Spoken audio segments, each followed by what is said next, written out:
आज भी कहना चाह रहे हैं कि आखिर मुल्क में चल क्या रहा है, मुल्क में हो क्या रहा है। इस तरह की चीजें जो आपको भी सुनने में आ रही हैं, मीडिया पे भी सुनने देखा जा रहा है और सुना जा रहा है, सब परेशान है, एंकर भी परेशान है। आप सोचें, लेके कायदे आजम की जिंदगी के बारे में सारी डिस्कशन चल गई कि कायदे आजम ने मुल्क किस तरह बनाया, कितनी मेहनत की, उनको इंडिया से भी ऑफर मिली, उन्होंने बाकायदा बुक का भी हवाला दिया कि इंडिया से भी उनको बहुत बड़ी उसकी ऑफर मिली थी, मगर वो उन्होंने ठुकरा दी। मगर आज का बुजरा को अगर एक सीट की ऑफर मिलती है तो वो फौरन एक पार्टी को, अपनी पार्टी को दगा दे के दूसरी पार्टी में शामिल हो जाता है। ये हालात हैं। इधर पीटीआई भी कह रही है कि हमारे लोगों को गिरफ्तार करने के बाद हमारे लोगों को ऑफर दी जा रही है कि ये ऑफर कबूल कर लो और इस पार्टी को छोड़ दो, पीटीआई को, इसमें शामिल हो जाओ। तो क्या मुल्क ऐसे चलते हैं कि पार्टियों के वुज़राओं को ऑफर दी जाए और छोड़ा जाए? तो अंदाजा लगाएं कि क्या हालात किस तरफ जा रहे हैं। ये आप पे डिपेंड करता है। आप लोग जरूर आके डिस्कस कीजिएगा, मुल्क के बारे में बात कीजिएगा, अपने चाहने वालों लीडरों के बारे में बात मत करें, छोड़ दें। मुल्क की भलाई के लिए बात करें कि कौन बेहतर रहेगा, क्या हालात किस तरह बेहतर हो सकते हैं। मुल्क के हालात दिन ब दिन बिगड़ते चले जा रहे हैं।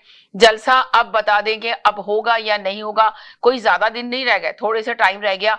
जलसे की तैयारियां वो लोग कह रहे हैं कि जिस जलसा करेंगे, मगर इधर से गिरफ्तारियों का भी उनको आर्डर आ चुका है कि इससे ज्यादा गिरफ्तारियां होंगी। अब जो गिरफ्तारियां होंगी उससे ज्यादा गिरफ्तारियां होंगी।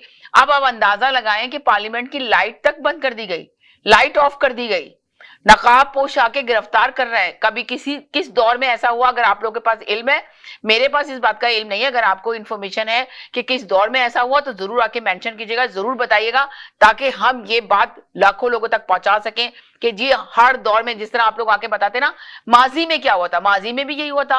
नवाज शरीफ को गिरफ्तार किया गया, जरदारी इतने साल जेल में रहे, 14 साल जेल में रहे, तो आप जरदारी के साथ क्या हुआ? जेल तो जेल होती है, मगर लोगों का कहना है कि ये कि जरदारी जिस तरह के जेल में रहे, इस तरह तो हर कोई रह सकता है, बहुत आराम से जेल गुजार सकता है। नवाज शरीफ जिस तरह जेल में रहे, इस तरह तो हर कोई जेल में रह सकता है। मगर आप लोग कहते हैं कि इमरान खान जिस तरह जेल में पड़े हुए हैं, तो इमरान खान की जो बातें वो करते थे वो उनके आगे आ गया, मकफाते अमल है। जिस तरह उन्होंने किसी और के लिए सोचा, आज उनके साथ वही हो रहा है जेल में। उसी तरह उनको सख्ती दी जा रही है, सहूलतें नहीं फराम की जा रही। पहले कभी सहूलतें दी गई थी जिसपे आप लोगों ने आके बताया था कि सहूलतें दी गई हैं।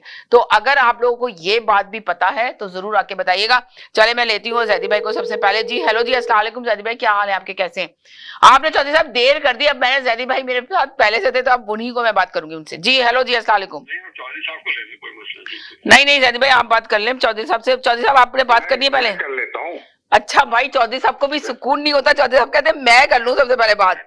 चले, जहन से निकल जाएगी बात, बड़ी अरे जहन से निकल जाएगी, इनके जहन में आई है बहुत बड़ी बात, फिर जहन इनका आदमी है, ज़ईफ आदमी है चौधरी साहब, जहन से बातें निकल जाएंगी। चौधरी साहब आप कहाँ जहन से आप निकाल सकते हैं बात, आपके तो जहन में। ने जो बात करनी है मैं आपको बता देता हूँ। चले वो बताए महमूद भाई।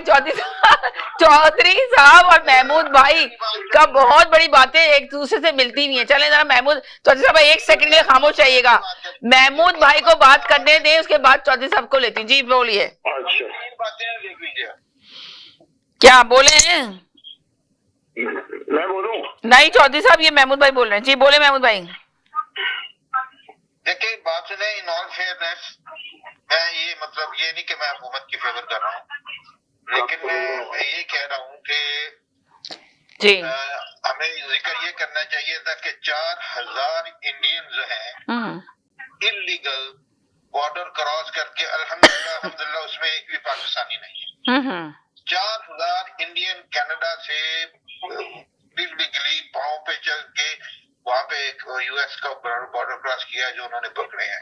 और ये पुरानी खबर है, वो कह रहे हैं ये पुरानी खबर है, ये 6 हफ्ते पहले की खबर है। ये यहाँ पाकिस्तान में टीवी पे चला है। चलिए सुनिए तो सही। चले सुन ले।